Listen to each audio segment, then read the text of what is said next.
The ability to capture 4K files out of a small size video production console like this one is finally here.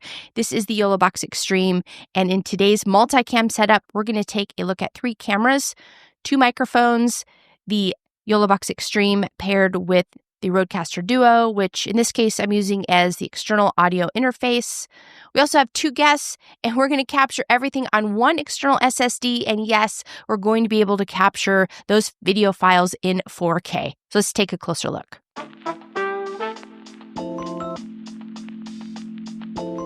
Not only does my video production setup continue to get smaller in size, but it also is getting more and more capable. The YoloBox Extreme is no exception, and what I love about this device is that everything is built in. So if I plug all of my cameras into this device, I can also attach an external audio interface here, and I can see and manage everything all in one place. And if you've been following this channel, you know that I do lots of video production on my own. So having everything in front of me and easy to access, monitor, make any adjustments that I need to while I'm on site with a client, well, I'm all for it. And with the YoloBox Extreme, I'm using this for recording any type of multi-cam setup like interviews and podcast recordings. And then also you can live stream from this device. And as I mentioned at the very beginning, what really sets this device apart is that you can record and live stream in 4K. I have put a couple of videos together that focus, first of all, on the video production side of this device, how to set everything up, and then alternatively, the live streaming setup on this device as well. So I'm going to place links to those videos down in the description, but today I want to show you this particular multicam setup. This allows me to not only have high quality video footage coming out of this device because of the 4K recording capabilities, but I'm also pairing it with an external audio interface. In this case, I am using the Rodecaster Duo. You can use any device that you want, but because I have 2 guests in this scenario, which means I have 2 microphones, then all I really need is an external audio interface that has 2 XLR inputs. So I'm going to show you how I set everything up and connect the 2 devices next. All right, real quick, YoloLive did give this console to me. However, they're not reviewing this video before I share it. And also all opinions are my own. So let's get back to the video. I'm capturing audio via 2 XLR ports, and then I am sending that audio back out of one of the headphone jacks from my Rodecaster Duo and sending it over to the YoloBox Extreme, and I'm using the mic line in port on the YoloBox Extreme to collect that audio. Over on the left, I'm capturing all 3 video inputs via HDMI. I am using the 4K ports. And finally, I have an external SSD that I have plugged into YoloBox Extreme, and all of those 4K video files are going to be recorded to this one device. Hopping back into the YoloBox Extreme, let's go into monitor mode, and you're going to notice all of the HDMI signals that I'm sending to the YoloBox Extreme show up here. So there's 3 camera angles. The next thing I want to do is head on over to the audio page and just make sure that line mic in audio source is coming in. And all is looking okay here. So line mic in is on and program is set to on. The audio that's coming in from the various cameras, I just turn those off. And that way I'm not capturing all different types of audio inputs into one recording. So once that's all set up, I head over to the record page.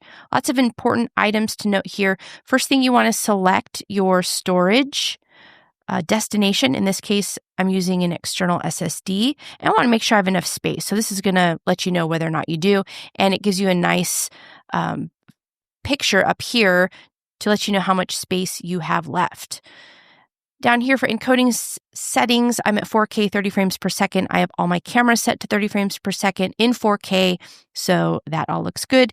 Now for select recording source, this is really important. If these are off, it means it's not going to record those in their own file.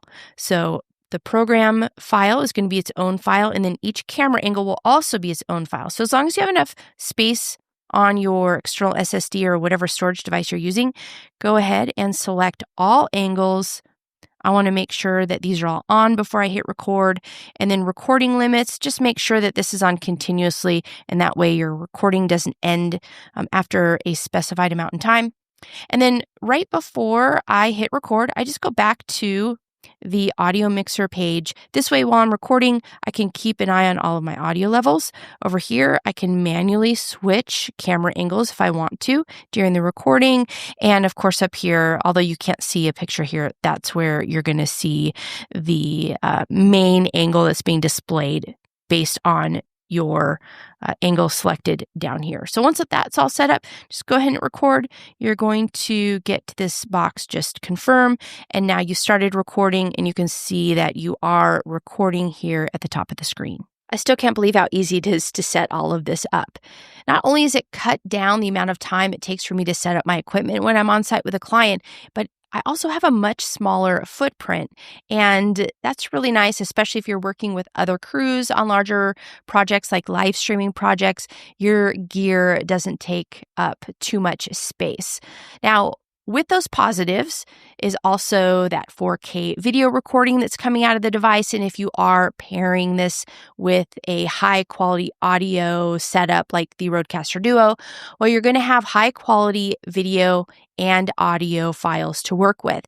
Now, when I get back to the studio, it's really easy. All I have to do is take that external SSD, plug it into my computer. I'll take the SD card out of the Rodecaster Duo. I'll place that into the SD card slot on my laptop. And now I have all of the files all in one place. I can sync everything, and it's really also cut down the time it takes for me to transfer files, edit, and really get into that portion of my workflow. Speaking of post-production workflow, the files coming out of the YoloBox Extreme includes all of the 4 video files that we did set up ahead of time. So make sure that you are selecting all of the camera angles that you want to be included in your recording output. And you can see we have a program file here, and we did use 3 different camera angles. So you're seeing 3 additional video files based on that setup. And of course, the files coming out of the Rodecaster Duo include a stereo mix. And because I have 2 microphones, there is a separate recording for audio 1 and audio 2. So it's really easy to access all of these separate files and use them in your edit. There are a couple of downsides or quirks to this setup that I do think you should be aware of. The first one has to do with auto switching. So the YoloBox Extreme does have auto switching functionality built in. It actually has 2 different types of auto switching options available for you. Again, I did do an entire video about this, so if you'd like to look at those details, that link to the video is in the description. But for today, it's important to note that the auto switching that relies on an audio input to switch to a particular camera angle isn't going to work with this setup. And the reason why is because even though we have 2 microphones, we're sending both of those audio signals through one cable over to the YoloBox Extreme. So we're just getting one audio input into this device, and there is no way to assign a specific microphone to a specific camera angle in this device. However, what you can do is use the auto switching functionality that allows you to predetermine the amount of time you want spent on each camera. So if you set camera A up just to send a signal for 10 seconds, and then it switches to camera B for 10 seconds, camera C for 10 seconds, and so on and so forth. Well, that type of auto switching will work because it's not depending on some sort of an audio input. But again, that other option won't work with this setup. The other thing about the YoloBox Extreme, YoloLive, if you're listening, please provide an XML option for the output. Now, what's important about the XML option is if you are doing any type of auto switching, or if you're manually switching your camera angles during a recording or even a live stream, there is that program file that's going to automatically have all of the cuts on that file. Those are unable to be edited during the post-production workflow. So that means wherever you made that cut, that's where the cut's going to stay in that program file. And for many of us, me is who I'm really referring to.